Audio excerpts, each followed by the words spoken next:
తెలంగాణ ఆత్మగౌరవ పోరాటానికి ప్రతిరూపమైనటువంటి మొట్టమొదటి బహుజన చక్రవర్తి సర్దార్ సర్వాయి పాపన్న గౌడ్ స్ఫూర్తితో తెలంగాణ స్టూడెంట్స్ వాయిస్ విద్యార్థి సంఘం గతేడాది 2025 ఆగస్టు 18న ఏర్పాటు చేయడం జరిగింది.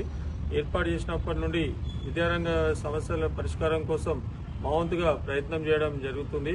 అదే స్ఫూర్తితోని సర్దార్ సర్వాయి పాపన్న గౌడ్ గారి 376వ జయంతి సందర్భంగా సంగారెడ్డిలో ఆగస్టు 21, 22 తేదీల్లో బాక్స్ క్రికెట్ టోర్నమెంట్ నిర్వహించడం జరుగుతుంది.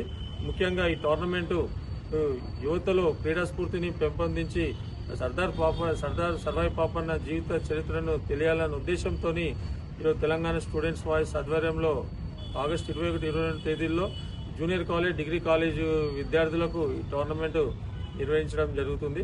కావున సంగారెడ్డి చుట్టుపక్కల ఉన్నటువంటి కళాశాల విద్యార్థులు, డిగ్రీ కళాశాల విద్యార్థులు ఈ పోటీల్లో పాల్గొనడానికి అర్హులు. కాబట్టి ఈ పోటీలో పాల్గొనే విద్యార్థులు అందరూ కూడా ముందుగా నిర్వాహకుల దగ్గర తమ టీం పేరు నమోదు చేసుకోవాలని కోరుతున్నాం. ఆ విధంగా నమోదు చేసుకున్న వాళ్లకు ఈ టోర్నమెంట్లో డ్రాస్లో పేర్లు వేసి ఈ టోర్నమెంటును డిసైడ్ చేయడం జరుగుతుంది. కాబట్టి 20, 21, 22 తేదీలో జరిగే ఈ క్రికెట్ టోర్నమెంట్లో పాల్గొనడానికి విద్యార్థులు పెద్ద సంఖ్యలో హాజరై సర్దార్ సర్వాయి పాపన్న జీవిత చరిత్ర నుండి స్ఫూర్తి పొందాలని ఈ సందర్భంగా మేము విద్యార్థులందరినీ కోరుతున్నాం.